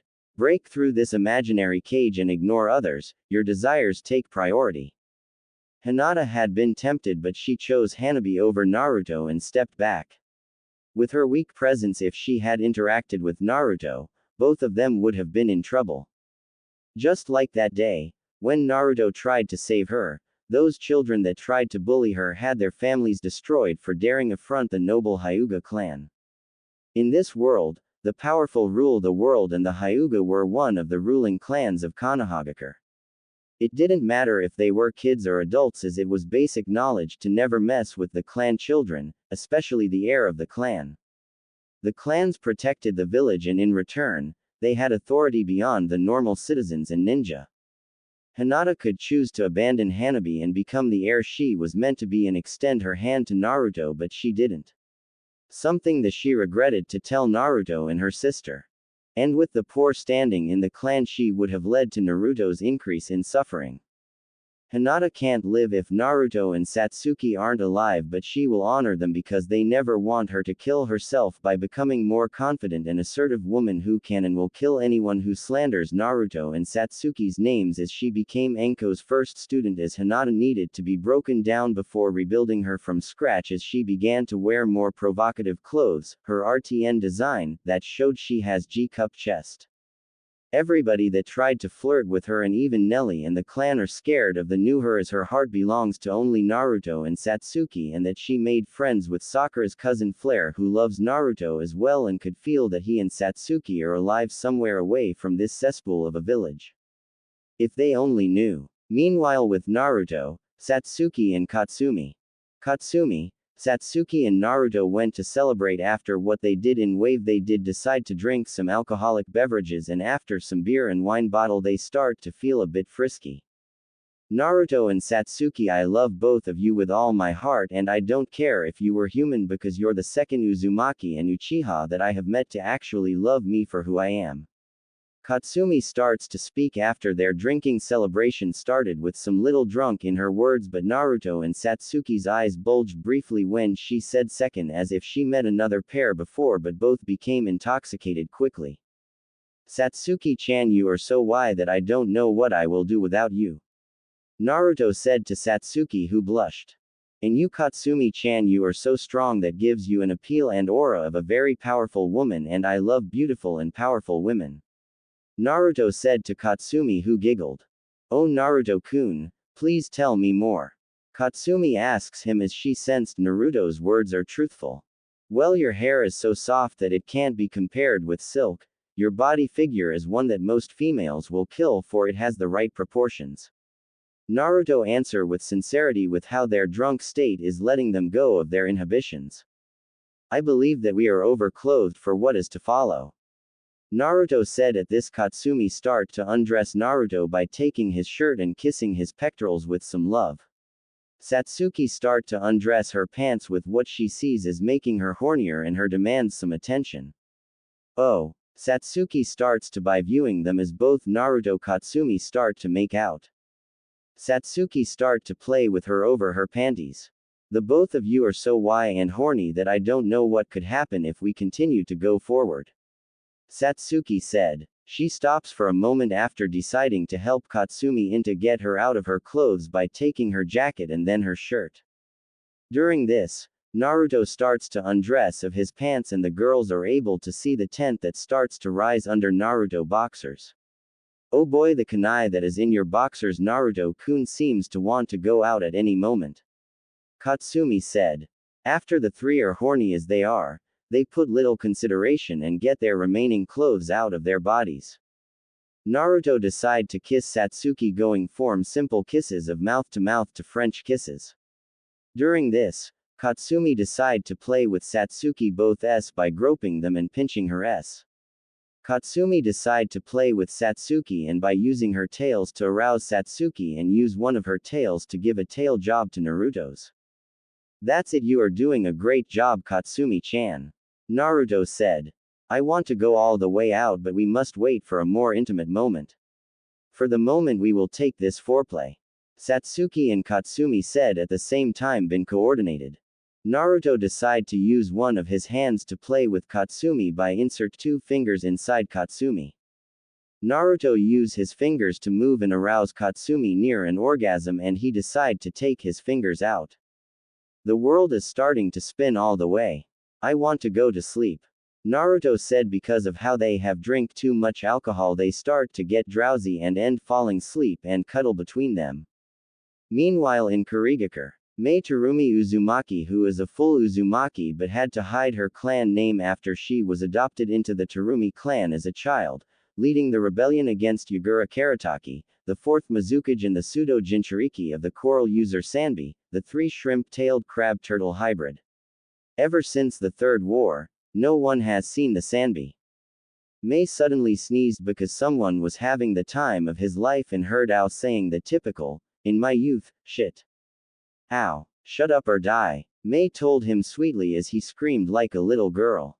Elsewhere with Kaguya. Kaguya, who possessed a shadow clone of Naruto who has Byakugan eyes, was currently watching Naruto, Katsumi and Satsuki pleasure each other while feeling jealous and left out. It reminded her about looking at people who knew about real love from countless habituated planets before the land of that wanted to own her, and Tenji as the weak-minded man he was considered peace more important than the love of a would-have-been family. Kaguya has seen beings from other planets as their own civilizations crumble on their own, as a few were peaceful but also made them easier to be killed and to gain a chakra fruit faster. The more she have seen, the more she felt guilty, mainly due to her Rinne Sharingan recording everything in extreme detail. The only option was to start fresh, that caused her to betray her own clan, but in actually they betrayed her because she questioned them of their goals, methods, and having their powers go over their heads. Even if they gain godhood, what will they do next? Kaguya have always questioned herself every time, as the same answer was to be at the top of the food chain. Kaguya said, repeating Ashiki said during the first times of their harvesting with their 10 tails that she named Dadara before marking a person in the forehead while the victim smiled in pieces. Kaguya flew into Dadara's mouth and ate her as it burrows into the ground. Contrary to popular belief, Kaguya may have been the first Otsutsuki to eat a chakra fruit that actually had time to develop fully and bond with a 10 tails, making her powerful than her disowned sons Hagoromo and Hamura. However, she was a woman that needed love, as most of her direct Otsutsuki family members have willingly left because the clan deemed them too powerful, except for her father Otsutsukaterin no Miko, who she hasn't seen for more than 2 millenniums, as he was the former clan head before Ashiki's father beat him and made him exiled her father, never to be seen again. Mother, are you jealous of those 2 girls? Questioned a black plant wearing an Akatsuki robe who interrupted her thoughts. Don't be foolish, Zetsu, and don't call me mother. Kaguya said, her usually voice cracking only slightly. However, this mystery figure caught it, as the figure's mother never actually shown this much of emotions before. His is 3x bigger than Tenji's. She thought with a slight nosebleed as she composed herself. Anything else, mother? The figure said to Kaguya as she activated her Byakugan at the figure. Zetsu, if you really want to do something for us, then do what Naruto and Satsuki always done, prove it to us with your actions. That if Satsuki eventually forgives for how you indirectly caused her clan's demise. I know you're not even my son, just my corruption and paranoia in physical form. Kaguya said seriously, as she flew towards Naruto's location. Wait a minute. You're not her son. Shut up, you. I don't know why Madara made me paired with you, you disgrace of a former father. Do you, Tenji? Said Black Zetsu to the white half, being the former lover of Kaguya Otsutsuki, as he goes into the ground to going back to a certain orange masking wearing Uchiha as he exits the scene, while the white half was looking in shame as it was the only white Zetsu to have a soul that was Tenji's, as a reminder of reminding him the consequences of his actions of regarding peace above everything. Meanwhile, as Black Zetsu was traveling through tree roots with his white half, he was thinking about his life choices. Sure, he may have been the mastermind of countless wars in the shadows, but he was doing it to free his creator. He mainly focused on Indra's descendants, as one of them has been the same gender until Satsuki. He did not regret that Ninshu was absurd, as true peace can never be achieved because it can't. Even Black Zetsu knew that life is like business, you have to give something to have something. Whenever he tried to remember about the stone tablet, since he is part of Kaguya, meaning that he is technically a pure-blooded Otsutsuki, to clearly read the text that only a user who has the dojutsu of the Rinne Sharingan line can, and since Hagoromo never turned off his Rinnegan, which made it impossible for anyone of his descendants who doesn't have the Rinnegan to read and decipher it fully. He always had a hazy feeling as if someone suppressed that memory of the event, since he wrote about needing to kill a close one to gain the Mangekyo, despite that Indra gained it naturally. Maybe I could have also told Indra and Asura about Kaguya and would have helped me. The past is in the past. Maybe after helping Naruto and Satsuki free Kaguya physically, I can pass on. But first, I need to redeem myself in front of Naruto and Satsuki for making them suffer, even if it was indirectly. Black Zetsu said to himself while clenching his chest, not noticing gaining a heartbeat, somehow not noticing that his white half made a small smile.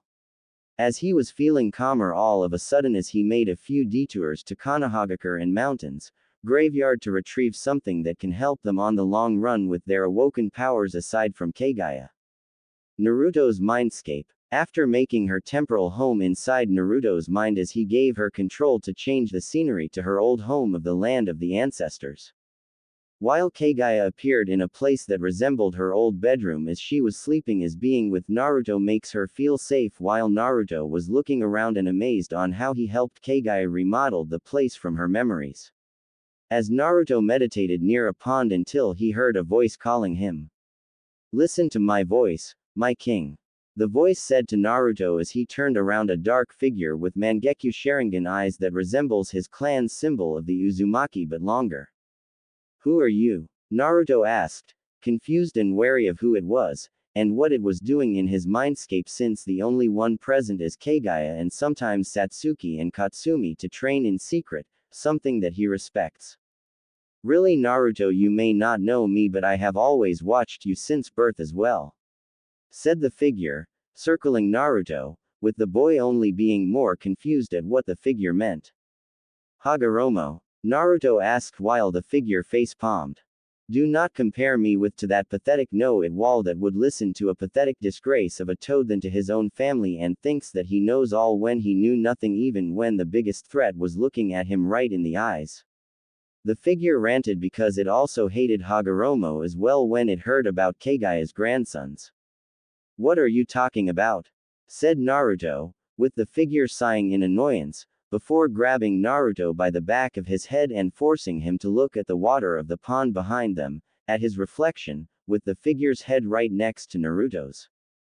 "Think about it. Hated for something out of your control since birth, despite that ceiling Katsumi with the excuse of keeping balance between villages, but did we had a choice?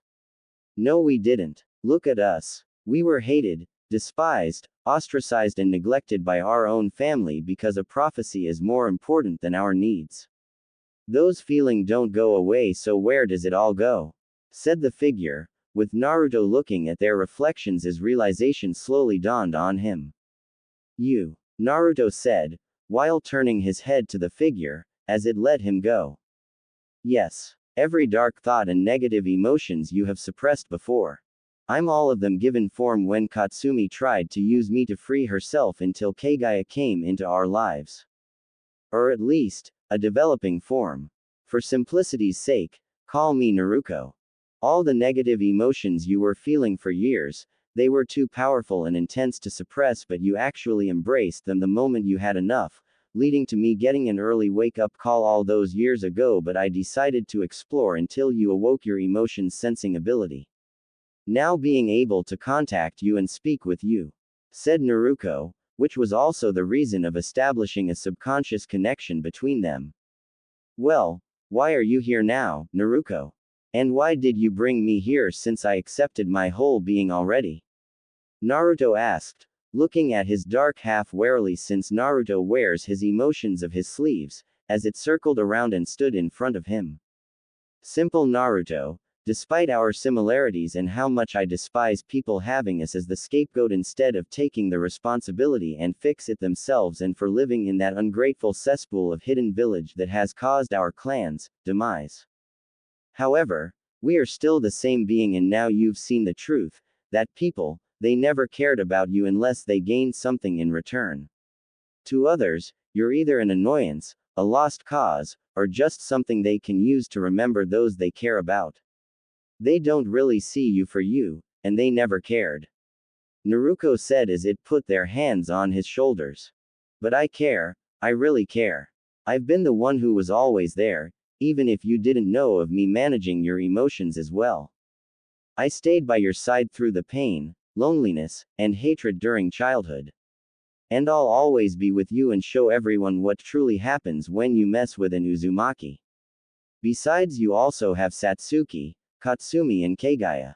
You even had more friends before, but somehow they don't remember," said Naruto, with Naruto looking at his dark half for a few moments, before pulling it into a hug as it shed tears, stabilizing the connection between them. While Naruto was thinking on the last thing that Naruto said about having more friends before Satsuki. This also affecting Naruto's form, as it began stabilizing and fully forming, the darkness fading to reveal a human body. Though one also very different from Naruto's own. When Naruto pulled back, he was surprised when he saw a girl his age, with pale skin, long white hair that went down to her waist, as well as black and red eyes. The latter feature showing this was indeed Naruto. Why, are you a girl? Naruto asked, having expected his dark half to look identical to him, and while they did have similar features, enough to be considered fraternal twins, he didn't think she'd be a girl, while Naruto shrugged at his question. It was probably a 50-50 chance on how I developed. Since we formed a connection, before I was fully formed, I became female instead. Showing that I'm truly your dark half, the opposite of you in every way. It's likely, if we hadn't formed a connection, I would have developed as a male, being a complete copy of you, minus the eyes, as some form of default form. Naruto explained, before grabbing a strand of her white hair. Though even I'm confused at where the white hair came from, said Naruto, having expected to be black. That'd be due the fact that Naruto gained darker hair due to me. It'd stand to reason that if you're his opposite, you'd take my hair color. Said Kaguya, reminding the two of her presence that she woke up, with Naruto and Naruto being surprised and confused at this information. Naruto looked back at Naruto, with his eyes widening in shock and his face burning red, as he realized something else about her. She was completely, while sporting a surprisingly curvy body and E-cup S, showing she was an early bloomer. Not to the same extent as a certain Hyuga that Naruto knew, not that he was aware of this fact. Naruto soon noticed this as well, and how Naruto was unconsciously looking her up and down. Making the white-haired girl smirk seductively and saunter up to him. Do you like what you see, Naruto-kun? Naruto purred, with one of her hands going down and rubbing Naruto's crotch through his pants, making the boy yelp in surprise at her action since it was unexpected despite already had make-out sessions with Satsuki and Katsumi. Even more so, when Naruto pushed him into a sitting position on the grass and sat on his lap, wrapping her arms around his neck, and grinding her bare cunt against him. From what I'm feeling, you really like what you see. Said Naruto, grinning at the feel of something poking her, with Naruto's embarrassment growing at her words.